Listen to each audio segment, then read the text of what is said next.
Alright guys, I just pulled up at Holyfield Farms out here in Covington, Georgia.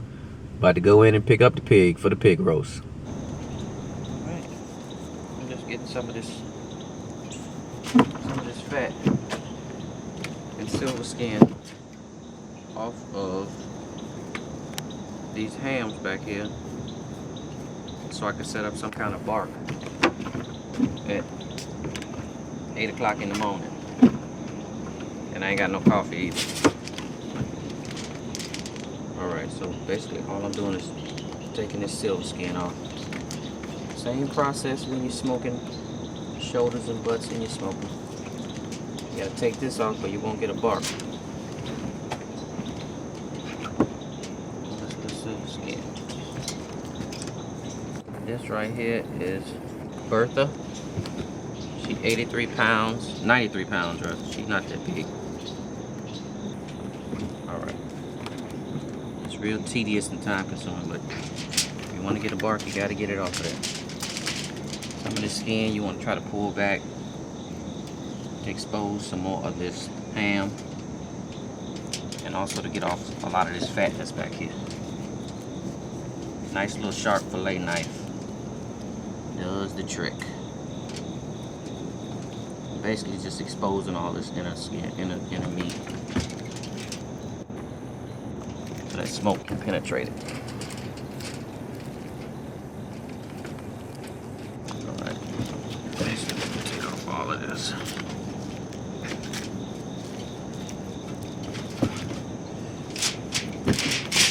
Sometimes you'll see a lot of people try to take off a lot of this fat right here.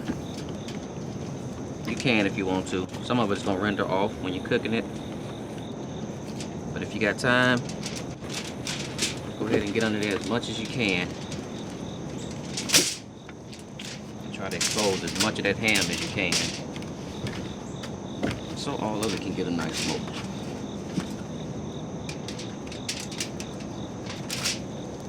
I'm not too much worried about all this fat.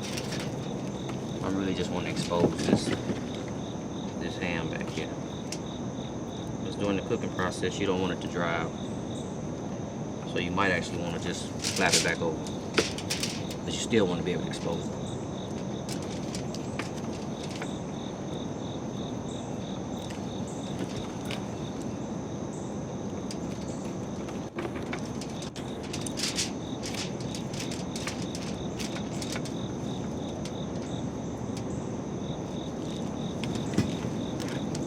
This is not a competition. This is not a competition pig. This is a catering pig. Party pig. Right here. This is all of your bacon. These are the ribs. I'm gonna try to get all the skin off of here.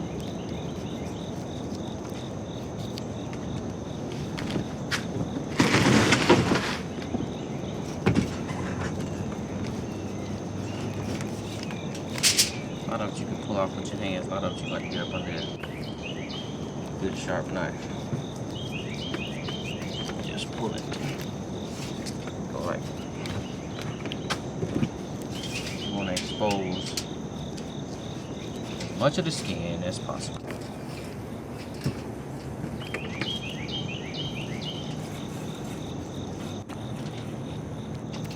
Yeah, a lot of this is just fat. Some of it you can scrape off, some of it you got to pull off.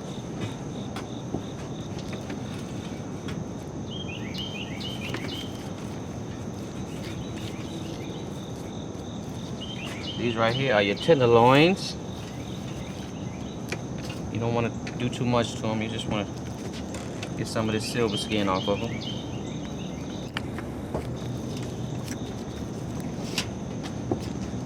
These are your spare ribs, and these are your baby backs. And under here is the loin. This is a small pig, 93 pounds, so as you can see the ribs aren't really that big. But this would be your spare ribs, and these would be your baby backs. Baby backs are always closest to the spine. Alright.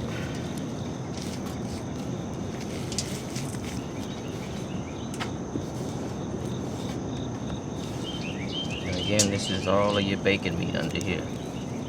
Your pork belly. Pork belly when it's not smoked, bacon when it's smoked.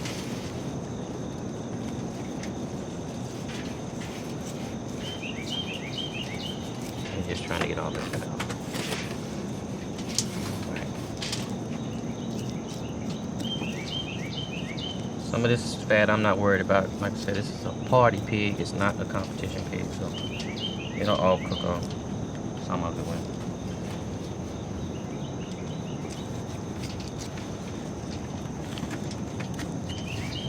Alright, just like you do in competition,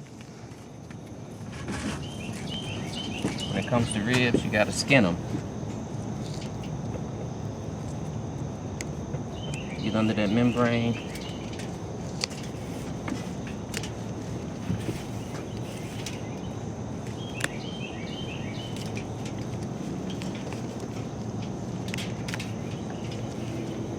Much easier when they're all out.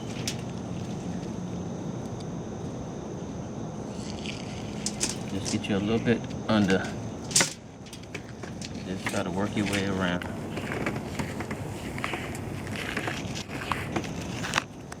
You want to expose the rib so that smoke can get down in there.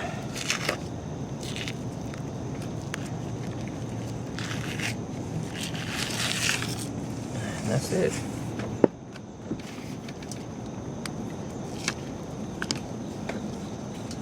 Same thing you would do if you were cooking them separately.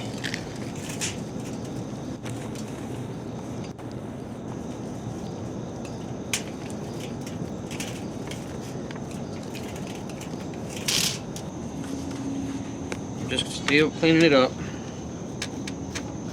Trying to expose this Boston butt up here as much as I can. This shoulder. But as you can see, I cut around the ribs. Just to expose the rib meat and to also expose this gold mine of bacon and pork belly down here. So I cut around this one right here. You got to be very careful when you come up under these pigs though, because you'll mess around and before you know it, with a small pig, you'll be hitting the skin.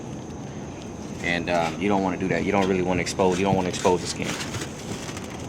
All right, I got my hams pretty much just as cleaned up as I need to get them.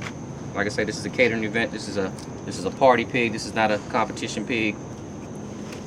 Try to expose as much of the hams as I can and just work off as much of this silver skin as you possibly can, because with silver skin is going to prohibit you from getting the bark. Just get you a sharp fillet knife and just try to expose as much of it as you can.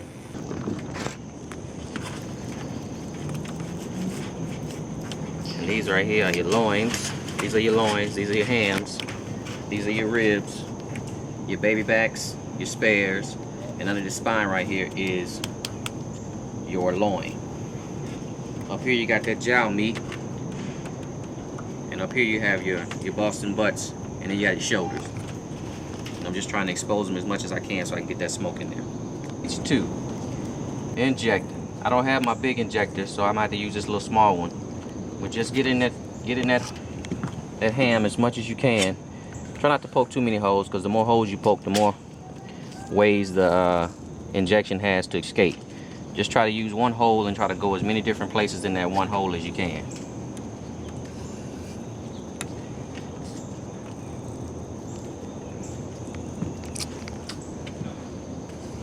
We're gonna cook this pig right here on our traditional smoker.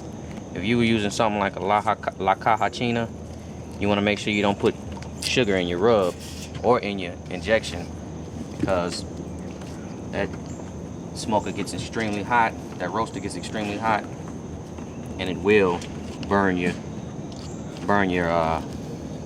you will end up burning your product if you put too much sugar in it.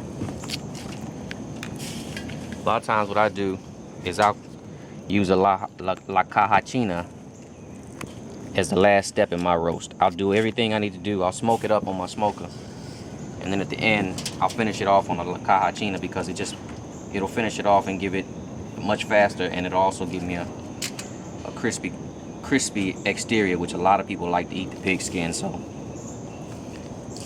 but this one I think I'm just gonna go all the way through on the smoker, and I'm just trying to get as much injection. Trying to get as much of this injection in there as possible. This injection is kind of on the syrup, on the sweets, not sweet, but on the vinegar. It's got a little bit of sweet, but it's got a lot of vinegar, a lot of mustard, and a little bit of barbecue sauce in there also to create a nice moist product. Make sure you get down in that shank. All right.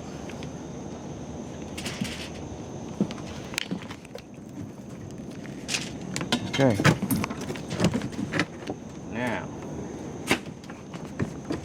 we're gonna move on over. If you want to, you can expose this. You can expose these. You know, you can expose the loin more.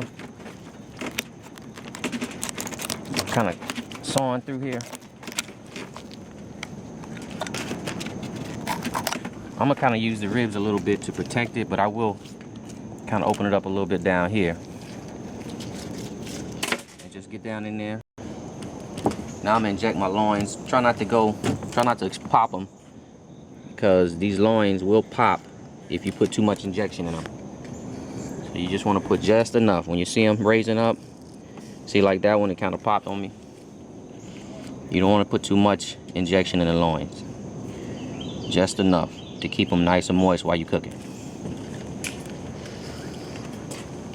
This is the other ham.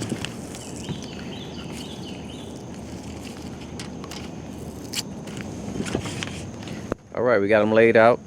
We've got them. All right, as you can see, we got the ribs separated out. We got the rub on there, the injection on there. It's a pretty bright, kind of bright, darkish red color. So she's good to go. We're gonna wrap up in foil and put her on the smoker. And we'll be back in a minute. I'm burning coals down. I'm burning wood, some oak and some hickory wood down, and I'm actually burning it down to coals. I mean, of course you could use charcoal if you want to use that to, you know, cook and surround this pig with, but charcoal has absolutely no flavor. So I got plenty of wood, so I just decided to burn my own coals down. And once I get the temperature drops in the smoker and the pig cooker, I just take shove a little coals out of this right here, throw it into the pig cooker, and off and away we go. And if you look around over here, I got the pig roast under a tent. Right now I got the pig in there, and we may be right at about 250. What I'm probably gonna have to end up doing is finishing them off in this right here, which is my Caja China pig roaster. Just because of time's sake, this rain is kind of putting me back a little bit. But anyway, we're sitting at 250. The pig is good to go. Let me see if I can give you a little bit of picture of that pig. There he is.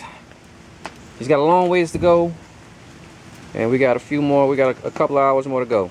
So I'll check back in with you in a minute. Also, before I get, if you look right here, you'll see I have two probes. I've got one probe in one ham and one probe in the other ham. One ham is at 85 and the other ham is at 80.